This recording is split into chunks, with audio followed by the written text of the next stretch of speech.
Ladies and gentlemen, today on the program, I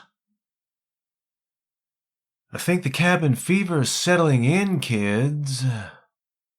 'Cause we're all over the place on this episode, and I'm talking about everything from beekeeping to the Battle of the Somme, and everyone from Annie Murphy to Adolf Hitler to Charlie Hall, who plays drums in the War on Drugs. I'm even doing silly voices, so it's a bit of a hodgepodge, but I promise that it all comes together in the end. So if you're ready to take a ride, I'm ready to be your guide, and hey, Denny boy, reach on over here and roll intro.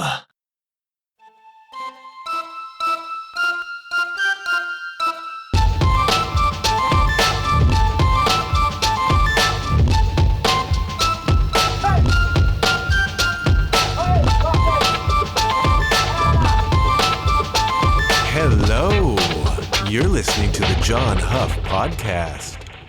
Oh, yay. Hello. Hello. Hello. My name is Inigo Montoya. You killed my father. Prepare to die. Hello. Should I start doing the voices, kids? Is that what it's going to take? I'm not great on the hello part, because I bring in, it's like a hybrid Inigo Montoya and Uncle Leo from Seinfeld. Hello! Hello! Hello! My name is Inigo Montoya. You killed my father. Prepare to die.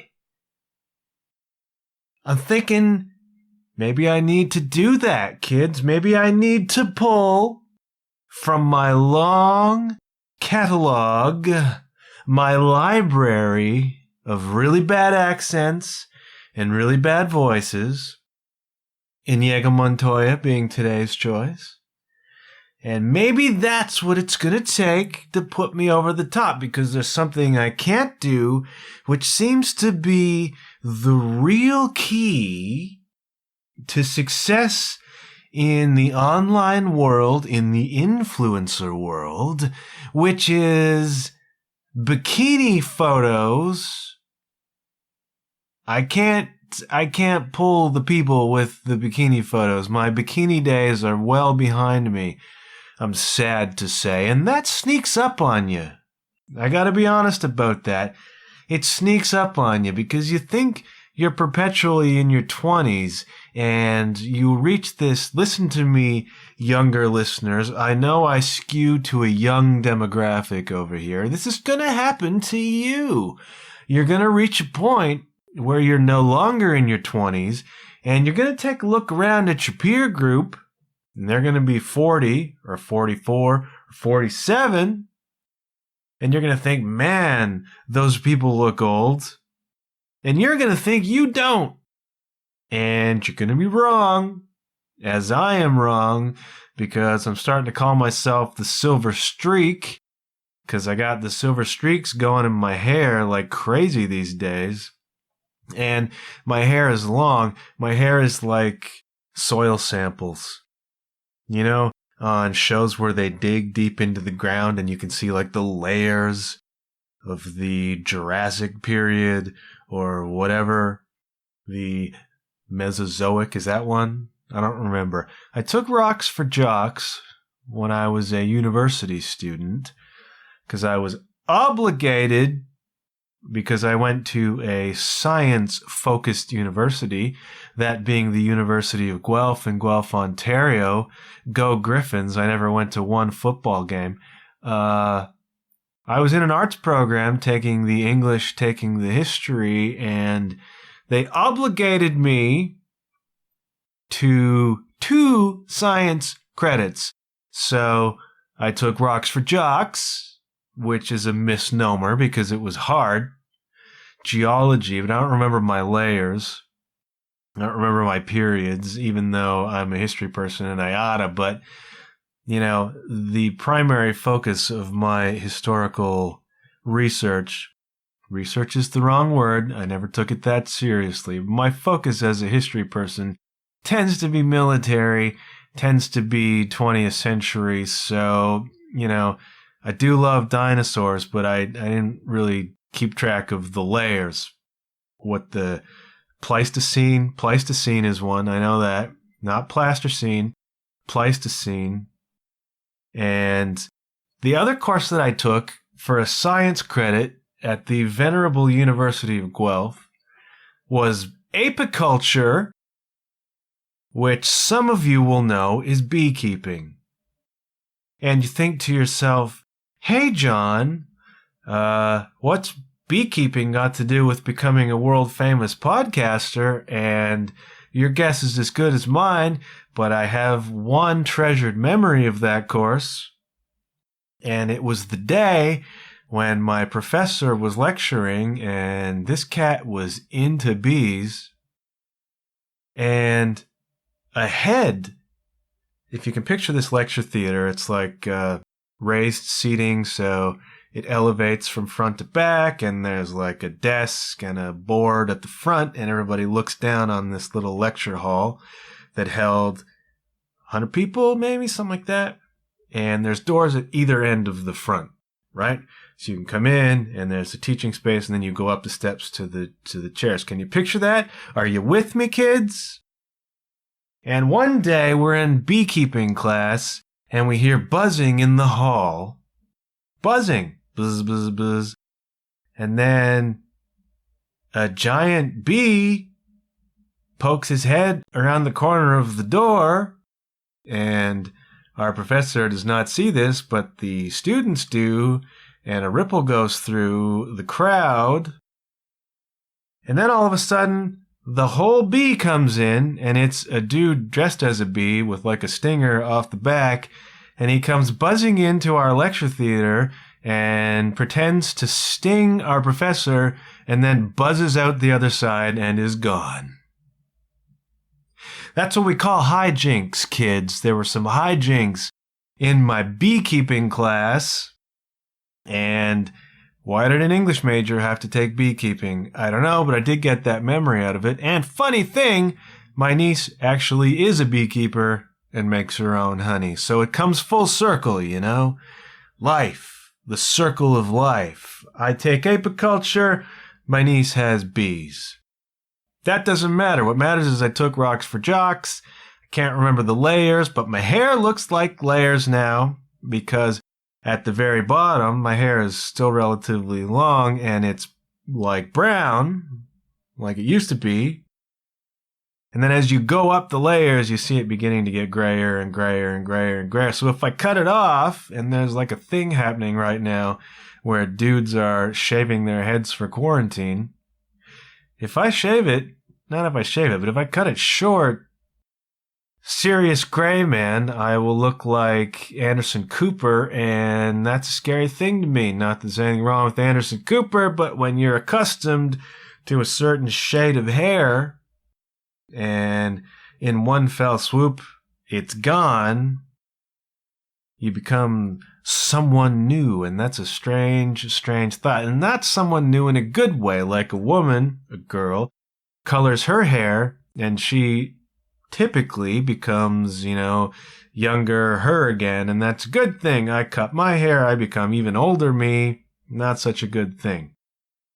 This is what's on my mind as we enter, day pi of quarantine here. I don't even know how I got onto that, but we're in. We are in, and I feel like I haven't talked to you forever, podcast listeners of the universe. I know I've been knocking out episodes, but I expected to be talking to you all the way through. I expected it to be just you and me, kids, doing the quarantine, jamming in the quarantine. But then Tanya Thomas came along, our old friend Tanya, and she wanted to talk COVID, and you don't turn her down because I think she does like witchcraft, like some sort of stuff that you don't want to mess with. She probably has like the dolls you put the pins in.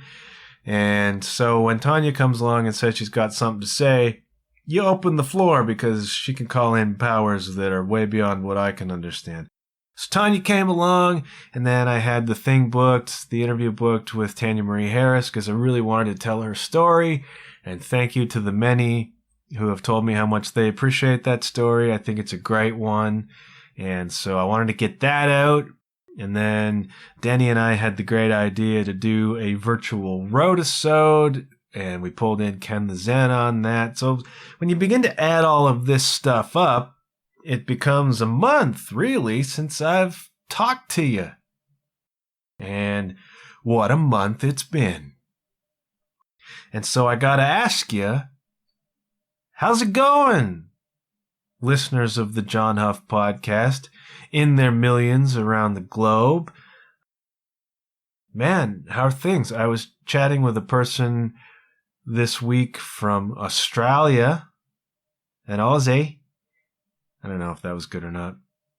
And, things are bananas over there, and we have friends in Austria, and we have friends in Germany, and in the States, and, everybody seems to be in the same kind of boat where we're sort of sitting here watching it all happen and wondering what on earth comes next. And I find myself in the same position. So, it launches me into diatribes about my hair and rocks for jocks at university, which was getting to be, couldn't have been 30 years ago, but it's not far off. And that just scares me.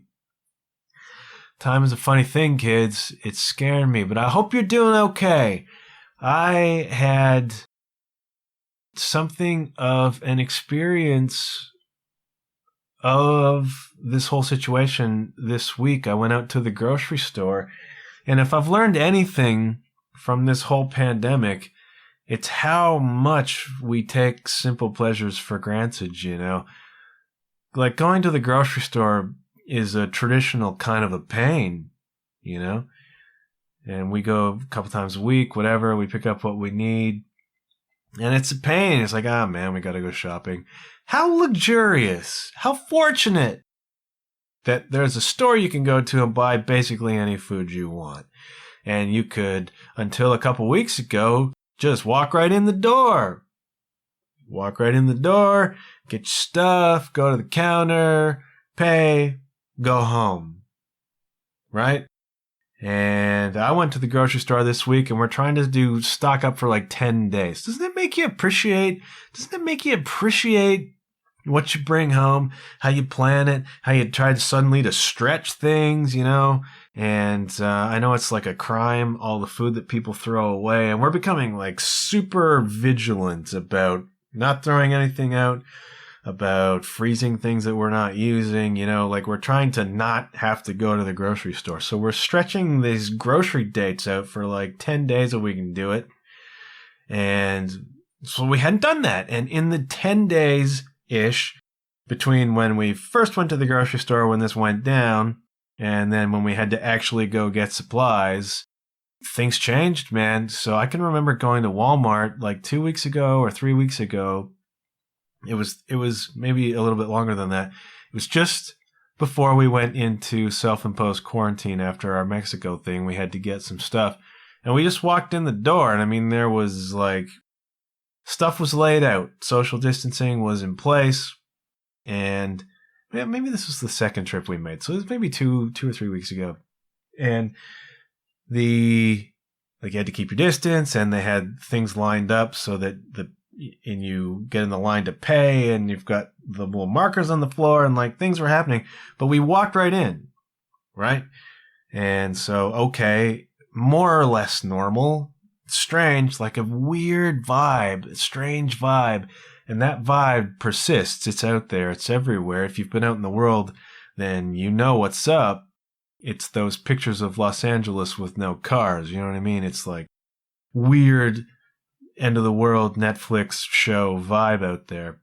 But then we walked right into Walmart. But then this week I go to the No Frills, and I was for many happy years a No Frills produce guy. And the way music's going, I may wind up being that again. But that's an aside.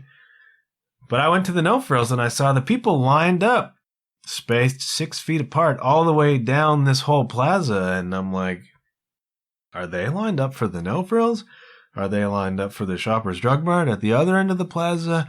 What's going on here? And that was my first real experience of what's happening out there that's becoming normal life. And I gotta be honest with you, kids, didn't like it one bit. And it's not because I'm impatient. It's not that I feel like I shouldn't have to stand in line for the no-frills. It's weird and scary, and the vibe is very, very uncomfortable out there. And it set in my interim when I was here at home being a good boy and self-isolating. This new world order kind of set in out there, and it struck me as being like moving to a new country and not really understanding the social etiquette or how society works. It's like relearning a new culture. This is COVID culture. This is pandemic culture. This is really strange. Now, I used to live in Japan, right? And my wife and I moved there when it was like over 20 years ago, late 90s, we lived there. And in Japan, they have a lot of societal, social customs, and we had to learn them, right? We had to learn how to be. Like, you walk into a place, somebody's house, and there will be like a little foyer. In the States, they call that a foyer, by the way. And I watched that on like TLC or something, some house remodeling show, and they're talking about the foyer. And I'm like, what? Did this come in with like freedom fries after 9/11? What happened there? Anyway, there'll be like a little landing, right? You walk in the door of a Japanese house, there'll be a little landing, and then like where you put your shoes, and there'll be a step up for about a foot, right? And that goes to actually the floor of the place you're entering. And there'll be a series of slippers set on that little step. And you take off your shoes and you step into the slippers. You do not put your feet on the floor of the little landing that you walk into. That's a huge faux pas. And I made that faux pas one time because, unlike everybody else in Japan, I had shoes with shoelaces. And I couldn't tie them. I had to sit down and reach for my shoes to tie them, and my foot touched the floor in the little landing, and the poor Japanese ladies I was visiting kind of lost it, like I had urinated on the floor in the kitchen or something like that. It was intense, but they have social, societal rules. It's what holds it all together, kids, and if you don't know what the rules are, you step into a scandal, right? And now I feel like the whole world that I used to know is a big old scandal. So I saw the people lined up. They weren't particularly close to the store. Thought they were lined up maybe for another store, because when I went to Walmart a few weeks ago, no issue, right? So I grab a cart and I start walking into the store, and the little kid who's, an essential worker now, celebrities, the kid at the grocery store we need, we don't. He stops me. He's like, "There's a line, sir." And then I had to figure it out. There's a whole new world happening here. And I don't know the culture. And we're building the culture as we go right now. And I wonder to myself, how much of this is going to become normal life later? And at what point does it stop? At what point can we just walk into No Frills again and buy a tomato? It's weird, man. There's a lot of questions right now. And I find it unnerving. I find the whole thing like not being close to people, walking through the neighborhood on your kind of daily stroll to get some fresh air. You got to give people a wide berth, You got to step out onto the road or whatever, and everybody's waving and nodding apologetically. It's not you, it's the COVID. I'm not prejudiced in any way. It's a weird world, kids. So what do you do about it? I don't know, but I'm asking you if you're okay. I don't even know how I got here. What I do know is that we're almost 20 minutes into the podcast and I haven't said anything yet. So I'll tell you this. The Sarah Smith Euro Tour for May has been canceled, and it's a bummer, but you kind of knew that was coming. It's weird for musicians, man, because everything's gone. Music is closed, so I've lost that tour. I've lost a bunch of other gigs. That's May off the table. June, looking pretty dicey at this point. And what do you do about that? Well, in my case, I pick up this little glass of Adesso Italian Merlot that I'm sampling, and I say, I don't know. It's a brave new world. You got to be brave in this new world because it's crazy out there in some senses, and yet in other senses, we're keeping a lid on things pretty well. Nobody's really lost it yet, so that's encouraging, and hopefully over the next few weeks we'll begin to see things level off again, and we can begin to resume a sort of normalcy, whatever that is, and whatever that will be after it's over. But the May tour is off. June, it becomes the question mark now. And if you're a musician, very, very, very tough. I have friends who rely on music for their full-time income. I have people who work theaters. I have a lot of friends in the business and venue owners and whatever, and it's very, very tough. I've been lucky. I picked up a couple of things. Now, you may know that I am a freelance writer, first and foremost, but also freelance publicist, so I picked up a couple of promo jobs this month, and I've actually been busier than I would normally be doing publicity for my good friend Denny Goche, who released his new record, He Said, She Said, and it's great. And also for my friend Karen Emeny, who dropped the first single from her forthcoming EP. The song is called Meant for This. The EP is called The Right Mistakes. And so I've been working with those two people to get some publicity out in the world for them. And we've done really, really well. We got Karen got some love from Australia. And Denny Boy got some from Indonesia, of all places, and France for Karen, and around North America. So I've been preoccupied with that, which is great. And good luck to those people. I'm going to put in the show notes on my website. That's john-huff.com. I'm going to put Karen's new video and Denny's new single, Next Line, which is great. And I've been lucky enough to play that song live with him a few times, and it is super fun to do. It's a really great record. Maybe I'll link to Spotify too. I don't know. But if you're not looking at my show notes, kids, go to my website. Every day after I publish the episode, every week, I also post up a blog, and I link to everything, and there's stuff in there that I talk about on the show that I can't post on the show. I put on my website, so go and look at those show notes, please, and you'll see Denny's stuff there and Karen's stuff, which is really great. That's been keeping me occupied. And what else have I been doing? Well, it's really been an interesting kind of time because I never get to watch things. I've been Netflixing and Amazon priming my butt off, because normally what happens is I do my daily thing and I keep a fairly disciplined regimen during the day in normal times of drum practice and preparation for shows and writing assignments and whatever. And then in the evening, it's gym time. And so my wife and I go and do that. And then we come home and it's bedtime. There is no gym. The gym is closed. And so it's like all of a sudden I got this Netflix time, which I've never really had before, which is actually kind of fun. So I'm actually practicing drums less because I got to have a heart because my wife is in the house all day working from home.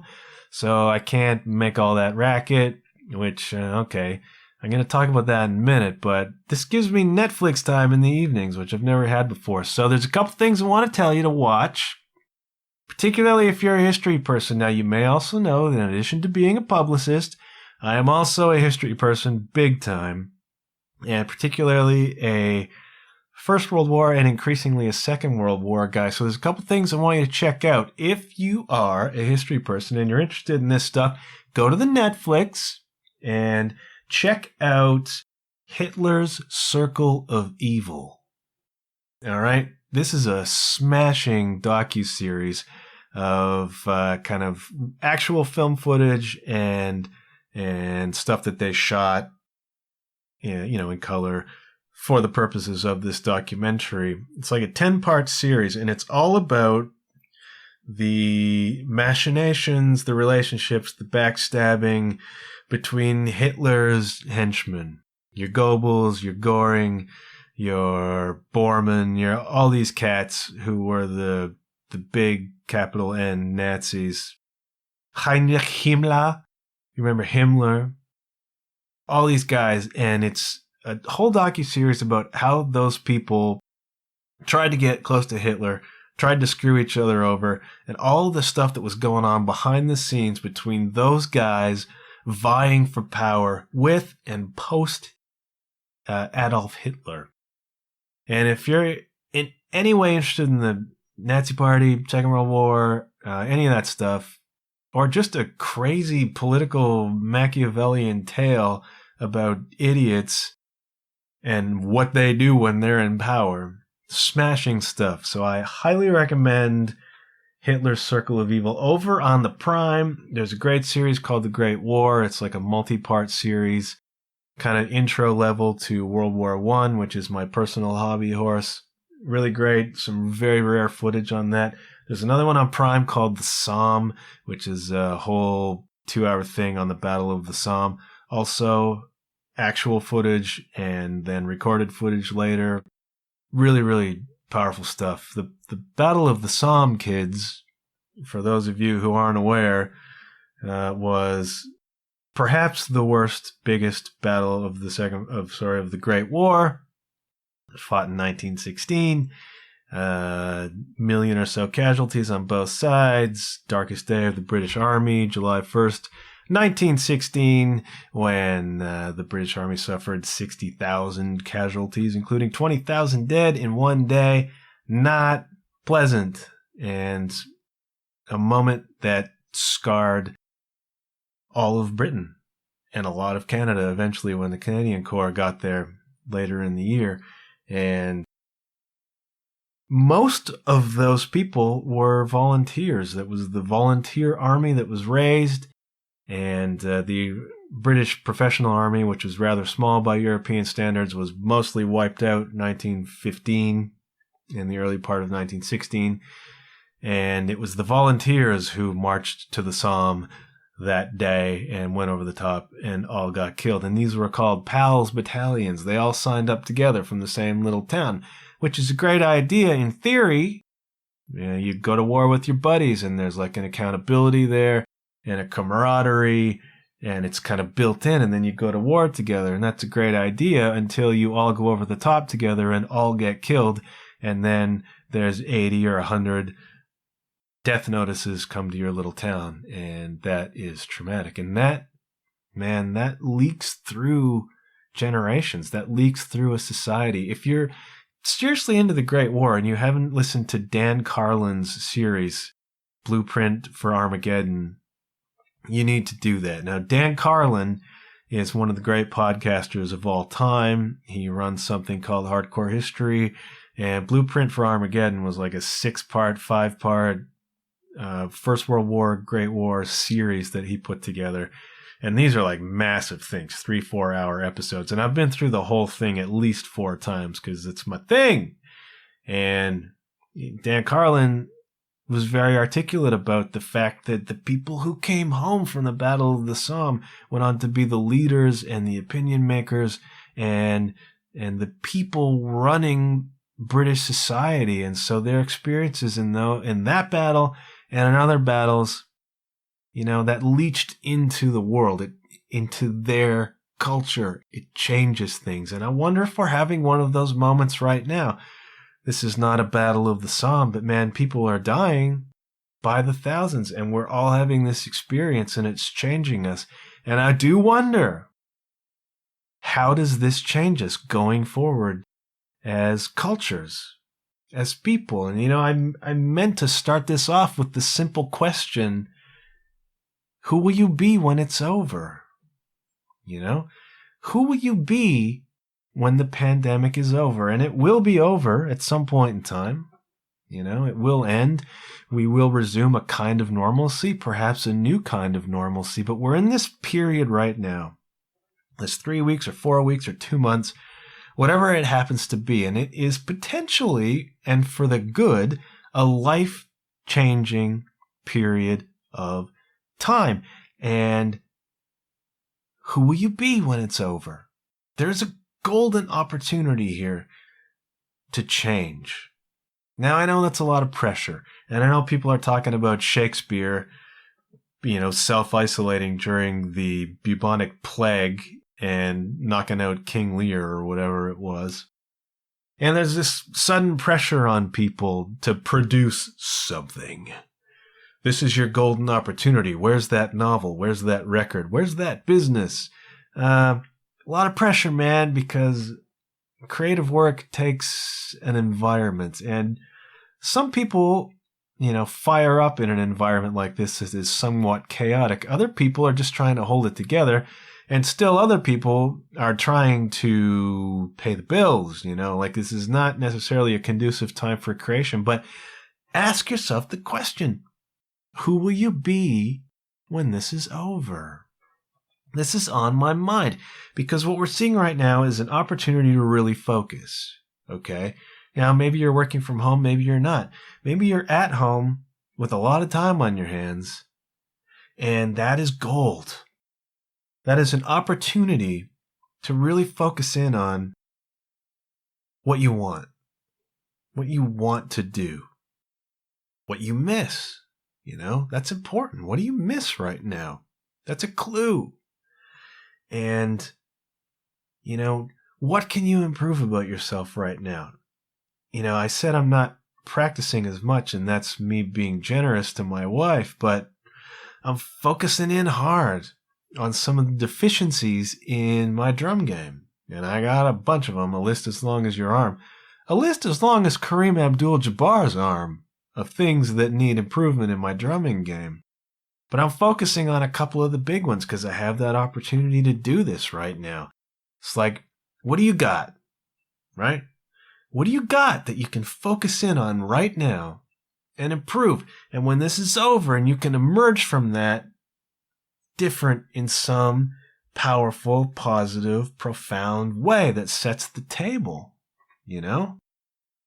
I think about this a lot, and it can be exciting. If you're looking for something in all of this chaos that you can hold on to as being a silver lining, if you need something to devote yourself to, that's something to look at. Who will you be when this is over? Maybe you're like, I hate my job and I always did.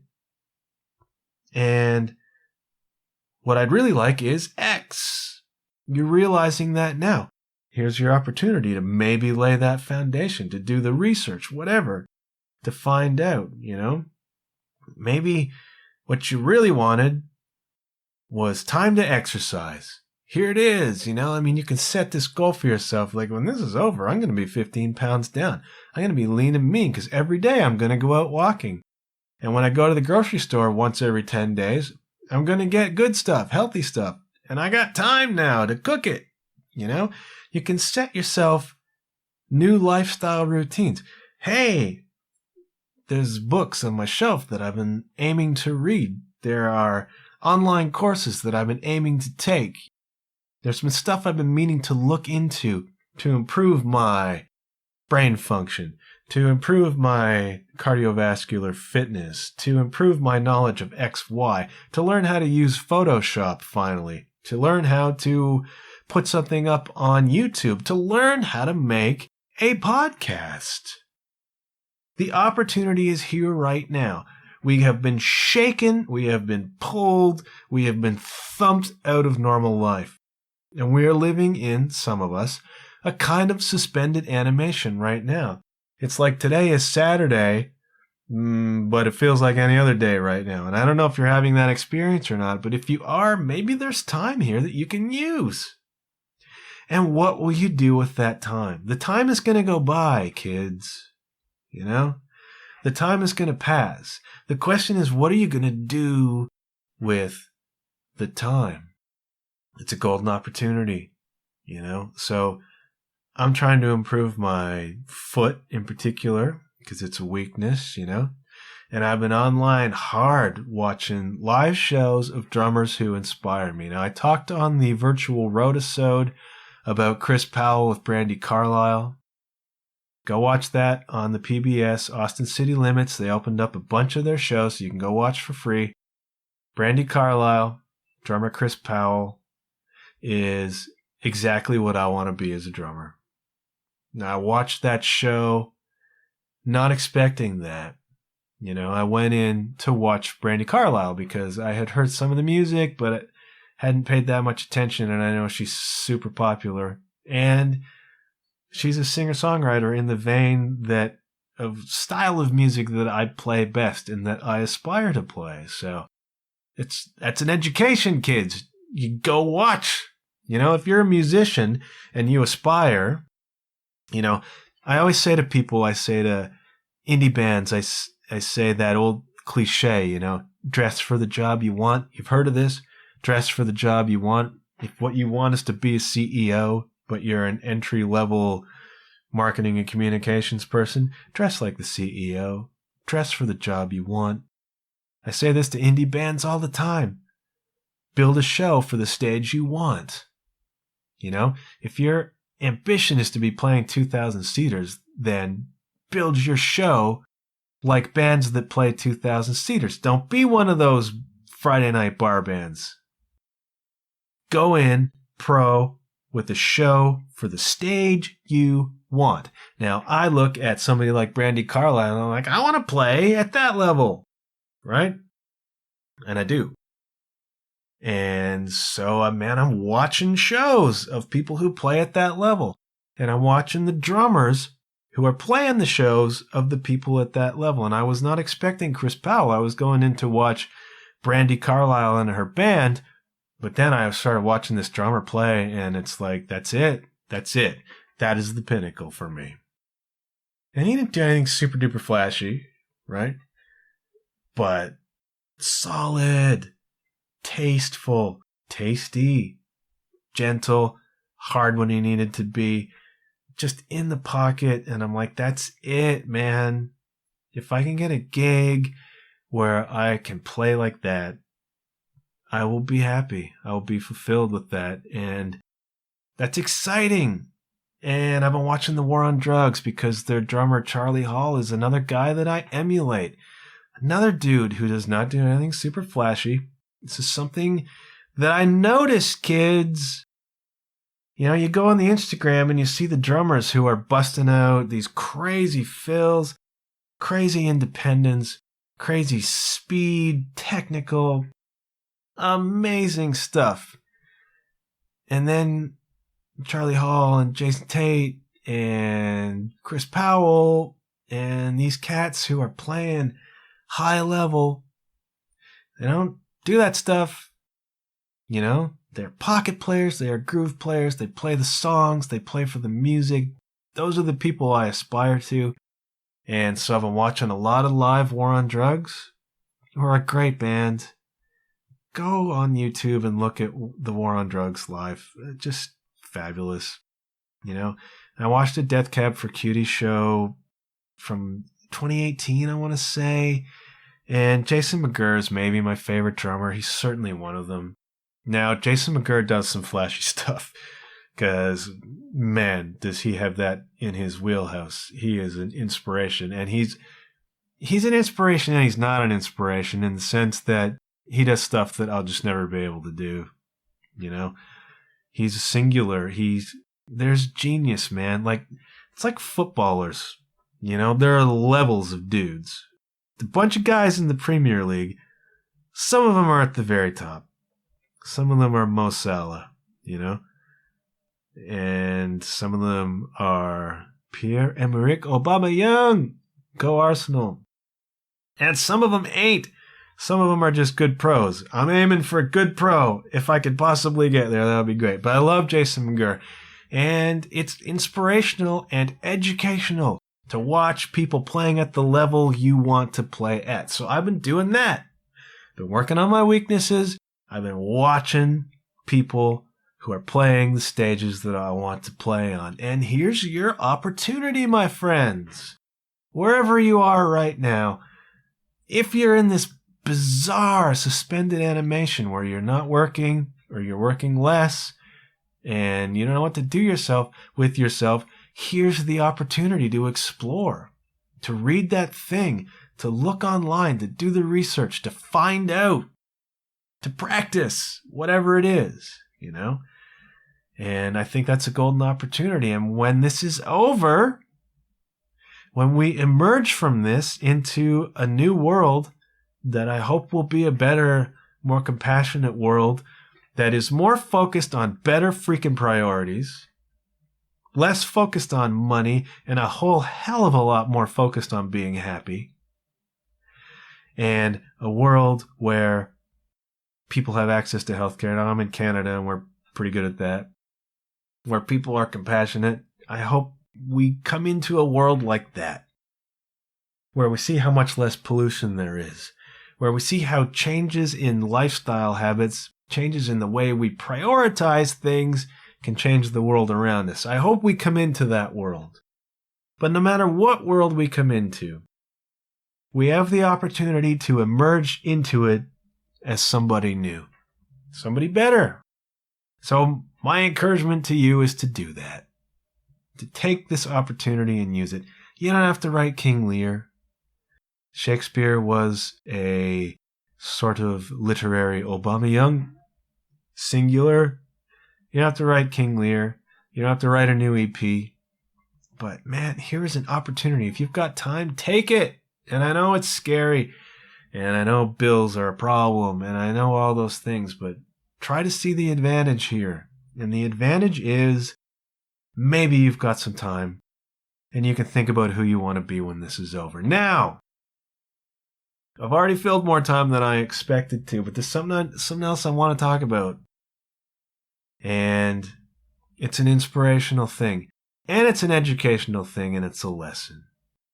Now, if you're a Canadian, and, a certain amount of Americans, maybe you watched this week the final episode of the sitcom Schitt's Creek.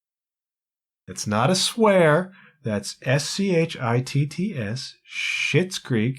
Actually, SCHITT''S, named after the Schitt family. And Mom, if you're listening, I'm getting away with saying it. And it was a really, really, really funny sitcom. Eugene Levy, Dan Levy, and a weird, quirky. If you're into like the Christopher Guest movies, that Catherine O'Hara and Eugene Levy, Best in Show, Waiting for Guffman, all those really, really quirky, funny comedies. Schitt's Creek is very much like that, as it should be. It's Catherine O'Hara and Eugene Levy, etc., etc., etc. Very funny show. Had its final episode this week. And that's a sad thing, but, all good things come to an end. If you haven't watched Schitt's Creek, you should. It's about a family that was insanely wealthy and then lost all the wealth, except for this weird deed they had, that they owned this weird town, Schitt's Creek. So the family moves to a motel in the town of Schitt's Creek to try and rebuild their lives, and you watch them for the next 6 seasons or whatever it was reinvent themselves. Kind of an extended isolation, kind of a pandemic. It all ties in, kids. Kids, it all wraps up in a ball, Last episode this week, and that doesn't matter. Here's what matters. After the final episode aired, they ran like an hour-long special. It was like a retrospective on the series, where they interviewed the cast and they showed behind the scenes of them filming this thing and writing this thing. And it's all very, very interesting. But a couple of things stood out to me, and they hit home with me, and I'm going to hit your home with them right now. Now, they interviewed the cast, and 2 people in particular stood out to me. One was Annie Murphy. Now, if you don't know the show, Annie Murphy played the daughter of this formerly wealthy family. And she is what you would expect from an Instagram influencer. The sort of people who I can't compete with because I can't put pics of myself in a bikini on the internet.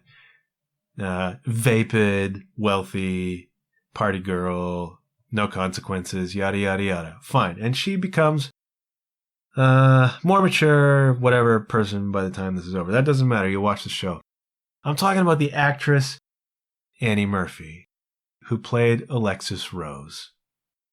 Now, when they interviewed her, she said before she got this show, she hadn't worked as an actor in 2 years. So can you picture that, kids? My musician friends out there in the world, can you picture that? Here you are chasing a dream. Tough dream, kids. Being an actor, trying to make it anywhere as a professional actor. She hasn't worked in 2 years, and she's beginning to question whether this is going to work for her, whether she can keep doing this. Lord Almighty, do I know about that question? Can I keep doing this? Annie Murphy's ready to give up. She hasn't had an acting gig in a couple of years. There's nothing happening. The competition is fierce. You get beat down, kids. When the opportunities don't come, you get beat down. But a funny thing happens. At that moment, when you're ready to give up, at the moment when you're saying, maybe this isn't meant for me, maybe I'm not meant for this, maybe this is not my path. And, sometimes it's healthy to say that. Sometimes it's healthy to realize it's not your path. And you know what? That can feel bad, but it doesn't devastate you, maybe. Whereas if you know something is what you want and you're saying, maybe this isn't for me, that's a heartbreaking thing. And I get the feeling that Annie Murphy was feeling pretty heartbroken about this realization that it was not going to happen. And she's getting ready to quit. She's getting ready to just pack it in. I'm not going to be an actor. It's not meant for me. Heartbreaking. And then the call comes that there's an audition for this little show, a pilot, Schitt's Creek. Annie Murphy goes. She does her audition. She gets the part.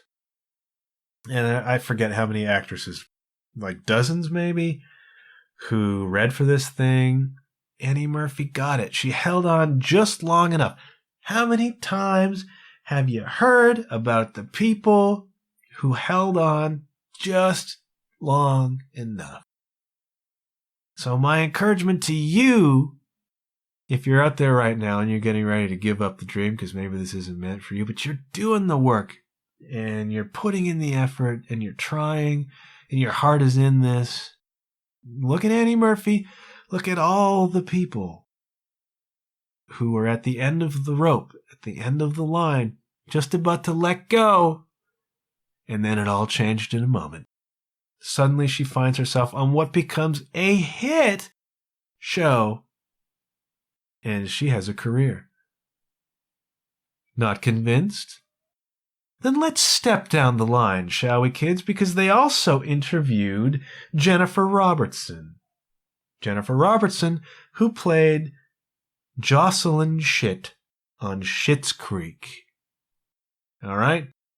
And she says, yeah, I had just applied for a job in a pet food warehouse. But it didn't look good because I didn't know how to drive a forklift. Folks, here's an actor, a good one, a professional. She's not working. It's not happening for her. She's applying for jobs at pet food warehouses. Now, there's nothing wrong with working in a pet food warehouse. But if it's not your dream, and your dream is to act, and it's not happening, and you're resigning yourself to applying for jobs in places, and you're not even qualified for that, how difficult is that? How much courage does it take to hold on when it's just not working? And I can see my reflection in a picture frame in my little studio, and I'm pointing at myself right now.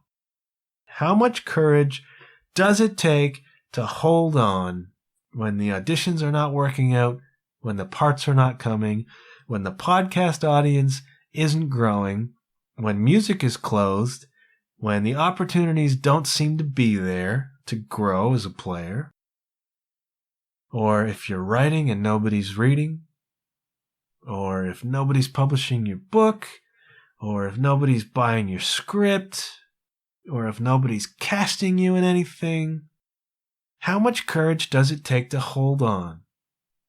And here we have Jennifer Robertson, just like Annie Murphy, getting ready to pack it in, getting ready to say, this isn't going to work for me. And it changes in an instant. She too auditions for a little show for pilot, Schitt's Creek. Bam. It comes together, she's on a hit show. Folks, this is inspiring stuff. In the midst of this insane, bizarre world we're living in right now, there is inspiration. So go look at the people who are doing what you want.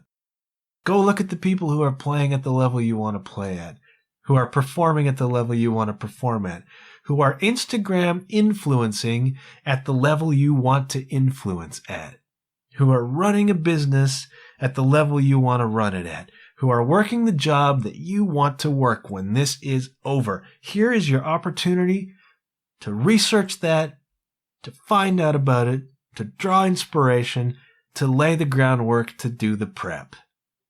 It's here right now. I'm trying to do it. I hope you're trying to do it. How much did Annie Murphy's life change because she held on for one more day? How much did Jennifer Robertson's life change because she held on for one more day? One more audition. One more opportunity. You know, I know actors. I know people who've done the audition grind. And they get knocked back, and they get turned down, and they just walk in, and they do it, and they walk out, because they know they're not getting the part, because they never get the part. One more audition. One more shot at it. And everything changes in an instant. It can change for you. It can change for me. We're in a bizarre pandemic right now, and there's a golden opportunity to lay the foundation. Lay the framework. And if you're not into it, go watch Hitler's Circle of Evil.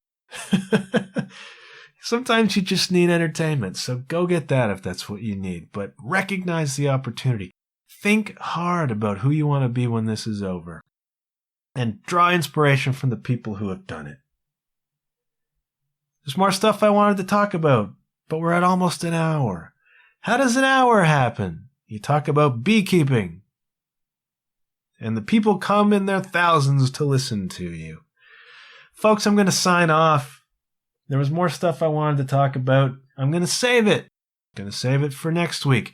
Because next week is going to be a Solosode. And I suspect the next several weeks are going to be a Solosode. And at the end of that run of Solosodes, I'm going to talk about why. It's going to be interesting. I hope. I never know what I'm going to say when I sit down here, so hopefully it will be interesting when the time comes. I'm going to drop out right now, but I want you to do something for me. I want you to write to me. Go to my website, contact, hit the email. Tell me how you're passing the time. Tell me who you want to be when this is over. Tell me the steps you're taking. Tell me who's playing at the level you want to play at. Tell me who's working at the level you want to work at. Because I need the inspiration too. I want to know where you're getting yours, okay? So I'm going to sign out for now. I'm going to say I hope you had a great Easter, because by the time this comes out, it'll be over. Ain't going to be no Easter egg hunt on the White House lawn this year, and that's too bad because I know Donald Trump likes to win that. Okay! I'm going to sign out now. Thank you so much for listening. Hey, if you want to do something nice and you got some time to kill, something that might help out the show, the program, do go leave me a little rating and review. I don't like to ask for this. I don't like to be one of those guys. But the reviews encourage me. They encourage other people to check out the show. If you do the ratings, then that makes me more visible in some strange way. So if you're on the Apple or wherever, please drop me a rating, drop me a review. You have my eternal gratitude for that. Go read the show notes. Listen to some Denny. Listen to some Karen Emily. I'm going to check out now. Hope you're doing okay, and I'll talk to you later. Bye for now.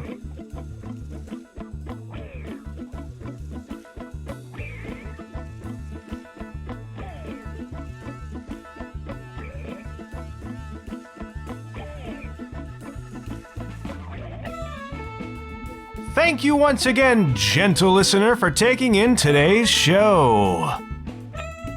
If you want to know more about the program, go to www.john-huff.com. That's JOHN-HUFF.com and click on podcast. You can also find the show on Facebook at The John Huff Podcast. If you're an Instagram person, you can find me at JW_Huff. If you're a Twitter person, you can find me at @JWSHuff. No matter where you listen to the show, please do me a big favor and leave a rating and review. Preferably a positive one. That's all the time we have for today, but I'll be back very soon. Until then, keep your wits about you and remember, good things happen when you put yourself out there. Bye for now.